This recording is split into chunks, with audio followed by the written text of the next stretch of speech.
शिवाय। मैं ओंकार हूं। सृष्टि के आरंभ से लेकर सृष्टि के अंत तक अणु अणु में वास करने वाला मैं जगत का कर्णधार हूं।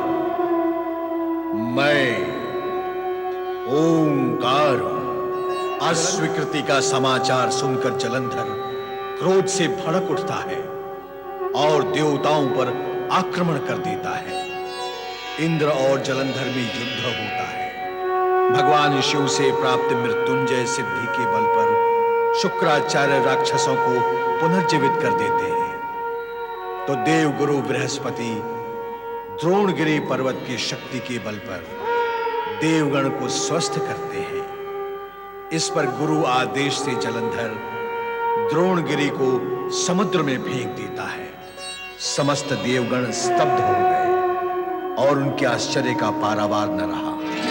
अहंकार का अंधकार तेरी आत्मा से लेकर तेरी आंखों तक छाया हुआ है, इसीलिए तुझे सामने का कुछ भी दिखाई नहीं देता। दैत्यराज जलंधर, हमारे रहते तू स्वर्ग पर अधिकार कदापि नहीं कर सकता। स्वर्ग की ओर पग बढ़ाने से पहले तुझे हमसे युद्ध करना होगा। छली, मायावी, कपटी, अरे तू युद्ध करता ही कब है? तू तो माया का जाल फैलाता है। तेरे यहाँ आने से ये रहस्य तो खुल गया कि अब देवताओं की शक्ति समाप्त हो गई है। अरे तू अकेला क्या कर लेगा? अब मुझे स्वर्गाधिपति बनने से कोई नहीं रोक सकता। हट जाओ मेरे सामने से। ए दंभी, तू इतना भी नहीं जानता कि जल की शीतलता, पत्थर की कठोरता और वायु के वेग की भांति देवताओं की शक्ति कभी समाप्त नहीं हो सकती। वो देख, शक्ति से संपन्न देवता तेरे सामने खड़े हैं।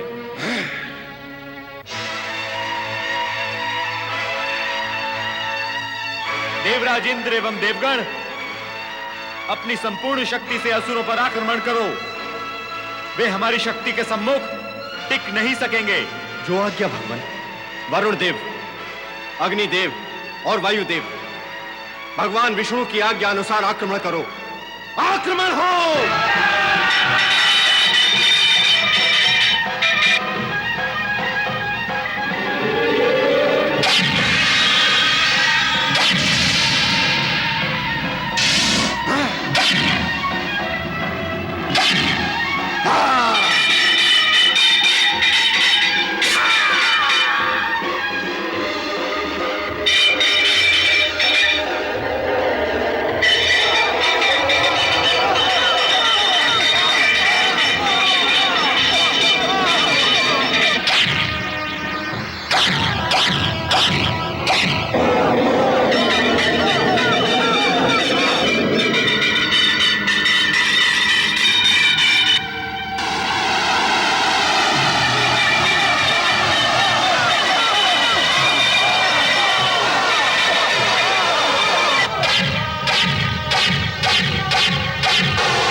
जलंधर का नाम कलंकित करने वाले कायरो, भागकर भी तुम बच नहीं सकते। एक एक को मार डालूंगा मैं।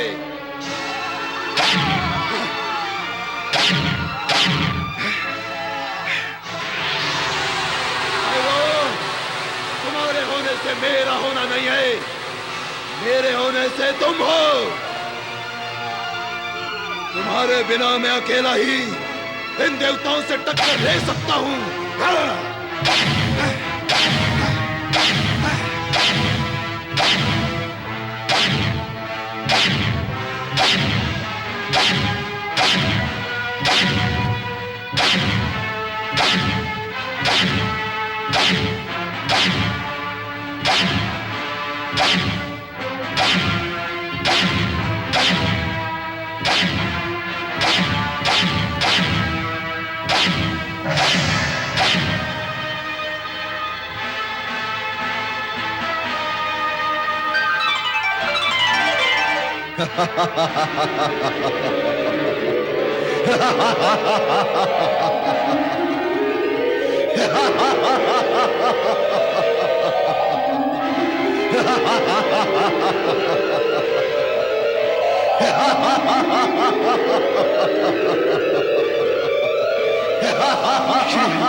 श्री हरि इसका कुछ उपाय करें, अन्यथा ये मायावी हमें नष्ट कर देगा।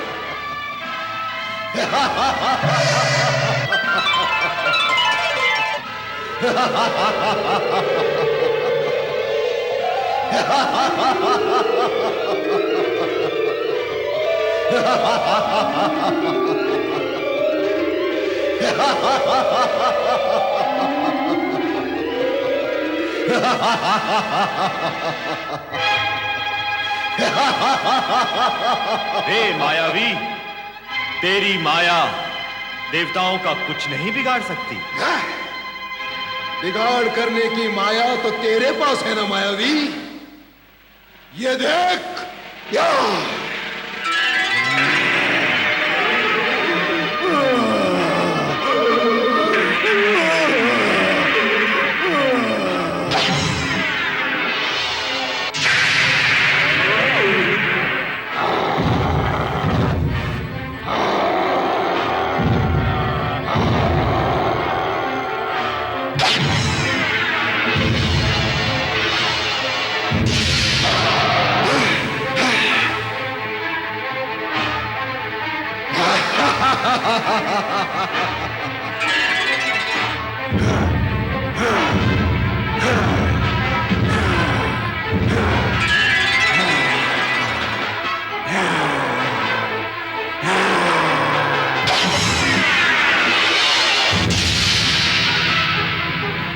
गुरुदेव, क्या ये जलंधर भगवान विष्णु से भी अधिक शक्तिशाली है? देवराज, अवधूतेश्वर से उत्पन्न इस शक्तिशाली असुर के विषय में भविष्यवाणी करना अत्यंत कठिन है।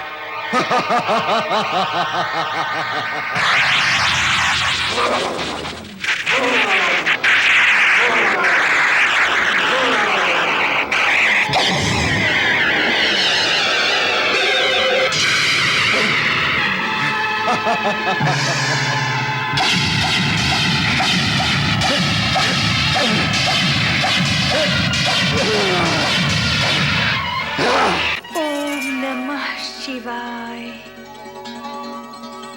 हे देवादिदेव, हे महादेव, मेरे सुहाग की रक्षा करना। मेरे स्वामी देवताओं से युद्ध करने गए हैं, उन्हें युद्ध में विजयी बनाना। शिव शंकर, विजयी बनाना। प्रभु। सती वृंदा, तुम्हारा सतीत्व तुम्हारे पति की रक्षा अवश्य करेगा, किंतु तब तक जब तक जलंधर चरित्रवान रहेगा और वर स्त्री पर कुदृष्टि नहीं डालेगा, जब तक उसका पग कुमार्ग पर नहीं पड़ता, तब तक तुम्हारा सतीत्व उसकी रक्षा करेगा और वो अजय रहेगा। श्री हरि इसे शीघ्र ही अपने सुदर्शन चक्र से समाप्त कर दे, अन्यथा यह हम सभी को पीड़ित करेगा। इसलिए आप मुझे वचन दीजिए स्वामी कि आप मेरे भाई जलंधर पर सुदर्शन चक्र नहीं चलाएंगे।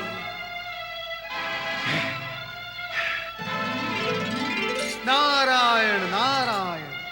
ठहरिए प्रभु, ठहरिए। दैत्यराज, आप भी ठहरिए। ये देवदानों का युद्ध नहीं हो रहा है, ये साले बहनोई का युद्ध हो रहा है। विष्णु, मेरे बहनोई?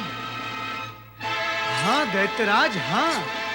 समुद्र कन्या माता लक्ष्मी आपकी सगी बहन है और समुद्र देव आपके पिता है। तुम दोनों समुद्र से ही उत्पन्न हुए हो। दैत्यराज, अपने बहनोई श्री हरि विष्णु के रास्ते बंद करना आप जैसे वीर असुर को शोभा नहीं देता। नारायण नारायण। कहाँ है मेरी बहन लक्ष्मी? वैकुंठ लोक में। वहां वो अपने पति श्री हरि विष्णु के लिए चिंतित हैं। वहां जाकर अपने बहन की चिंता दूर करो महाबली, जाओ। प्रभु, आप महाबली जलंधर को वैकुंठ के दर्शन कराएं और इनकी बड़ी बहन माता लक्ष्मी से इन्हें मिलवाएं। नारायण नारायण।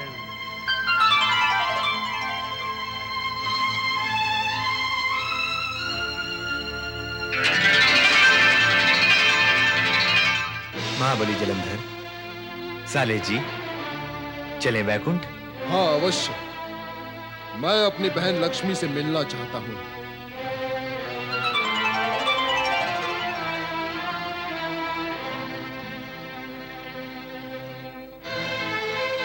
नारायण नारायण नारायण, श्रीमन नारायण नारायण नारायण। देवर्षि नारद! नारायण। देवर्षि नारद, आपने ये क्या किया? जलंधर को वैकुंठ लोक भेज दिया? नारायण नारायण। अब आपका स्वर्ग सुरक्षित है देवराज। जलंधर संबंध की गरिमा में रहकर श्री हरि विष्णु और माता लक्ष्मी का आदर सम्मान करेगा। शेष कार्य श्री हरि स्वयं कर लेंगे। शेष कार्य? हाँ देवराज, अब आपका संकट सदा सदा के लिए समाप्त कर देंगे श्री हरि। भगवान श्री हरि विष्णु की जय। भगवान श्री हरि विष्णु की जय।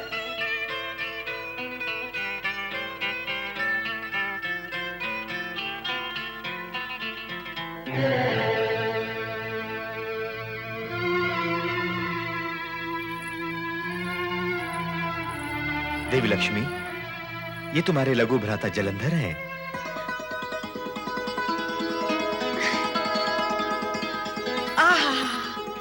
मेरे लघु भ्राता जलंधर, आज प्रथम बार देख रही हूं मैं अपने भ्राता को। मैंने भी तो अपनी बड़ी बहन के शुभ दर्शन आज ही किए हैं। देवऋषि नारद ने जब इन्हें हमारा तुम्हारा परिचय दिया तो इन्होंने हमारे संबंधों की पवित्रता और गरिमा का विचार करते हुए देवताओं से युद्ध का विचार ही त्याग दिया। यदि हमारे संबंधों का परिचय पहले ही हो जाता तो इस युद्ध का अवसर ही ना आता। विधि की रचना के अनुसार हम सब विवश हैं भैया। मैं तुम्हारा नाम तो सुनती थी, तुम्हारे विषय में चर्चा भी होती थी, पर तुम्हें तो इस संबंध का ज्ञान भी नहीं होगा। हाँ देवी लक्ष्मी, नारद के बताने पर ही महाबली जलंधर को इस संबंध का ज्ञान हुआ है। जो भी हुआ शुभ हुआ। इससे युद्ध तो रुका। यह भी कैसी विडंबना है, जब तक हमें संबंधों और नातों का ज्ञान नहीं होता हम युद्ध करते रहते हैं, एक दूसरे के प्राण हरने का यथासंभव प्रयत्न करते हैं, और जो ही हमें संबंधों का ज्ञान हो जाता है, क्रोध ठहर जाता है, हाथ ठहर जाते हैं, अस्त्र शस्त्र सभी निरर्थक हो जाते हैं।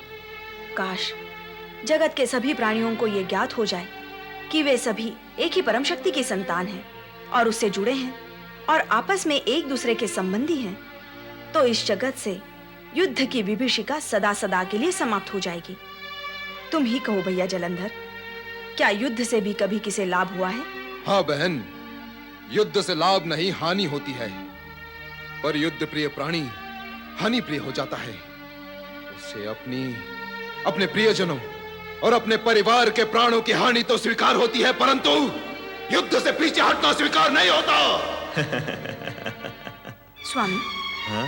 आप मुस्कुरा क्यों रहे हैं? देख रहा हूं कि भाई बहन प्रथम बार मिले हैं और मिलते ही युद्ध शास्त्र की चर्चा शुरू कर दी। युद्ध से तो हम लौट ही रहे हैं, अब शांति की चर्चा करते हुए अपने भ्राता की आवभगत करो देवी। स्वामी, मेरे भ्राता की आपको मुझसे अधिक चिंता है क्या? युद्ध की चर्चा तो प्रसंगवश चल पड़ी थी। वैसे मेरा भैया जलंधर अब कभी युद्ध नहीं करेगा। बहन, तुमसे मिलकर युद्ध की इच्छा अब समाप्त हो चुकी है। देवगण मेरे असीम शक्ति से परिचित हो चुके हैं, बस यही बहुत है मेरे लिए। तुमसे मिलने के अतिरिक्त एक और इच्छा मन में लेकर आया हूं तुम्हारे पास। कहो भैया, क्या इच्छा है तुम्हारे मन में? आप दोनों मेरे अतिथि बनकर मेरे भवन में चलें। वहां वृंदा आप दोनों का भरपूर स्वागत करेगी। चलिए। चलने में हमें कोई आपत्ति नहीं, किंतु गृह शत्रु पक्ष के शुभचिंतक को अपना अतिथि बनाकर अपने भवन में ले जाना उचित होगा। अब मेरी बहन लक्ष्मी आपको मेरा शत्रु नहीं रहने देंगी। अब मेरे मन ने मान ही लिया है, तब आप दोनों को मेरे साथ चलना ही होगा। चलिए। चले देवी। चलना ही होगा स्वामी।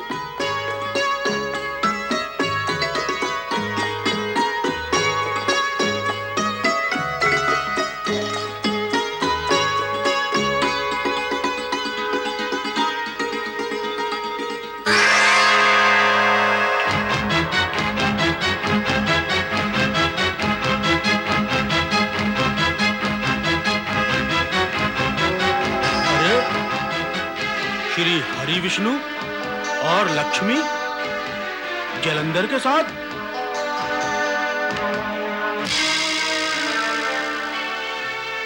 देव और असुरों का मिलन शुभ नहीं होगा। इस छली और मायावी विष्णु ने देव और असुरों को कभी मिलने नहीं दिया। इसी कपटी ने मेरा शिरोच्छेद किया था। अब ये महाबली जलंधर पर अपनी माया चलाएगा, जो मैं कभी नहीं होने दूंगा। दैत्य गुरु शुक्राचार्य। ओम अघोरेभ्योऽप्यथ घोरेभ्यो घोर घोर तरेभ्यः सर्वेभ्यः सर्वशर्वेभ्यो नमस्ते अस्तु रुद्र रूपेभ्यः। ओम तत्पुरुषाय विद्महे महादेवाय धीमहि तन्नो रुद्रः प्रचोदयात्। स्वाहा।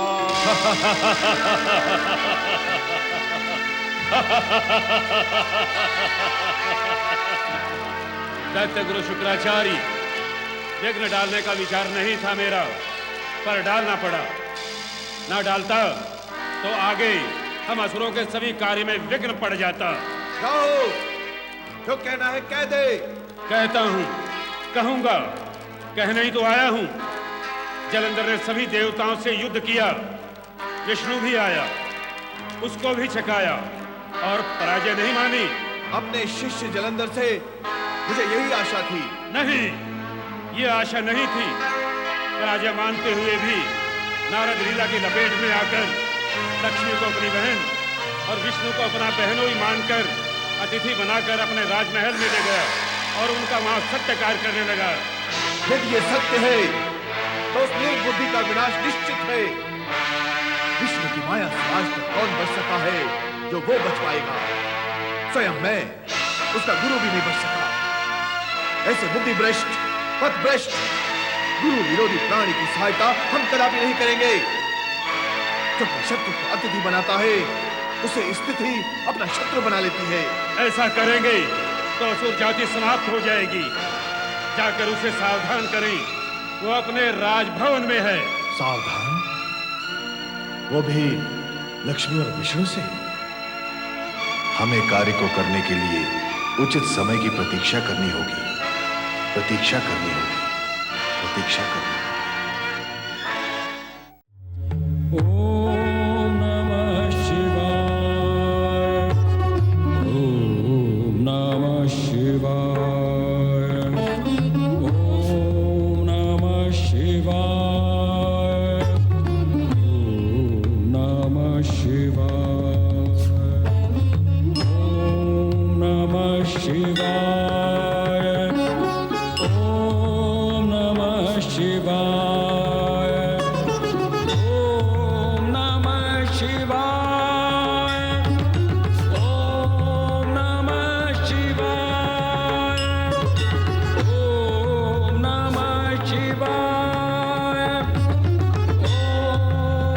नमः शिवाय। ओम नमः शिवाय।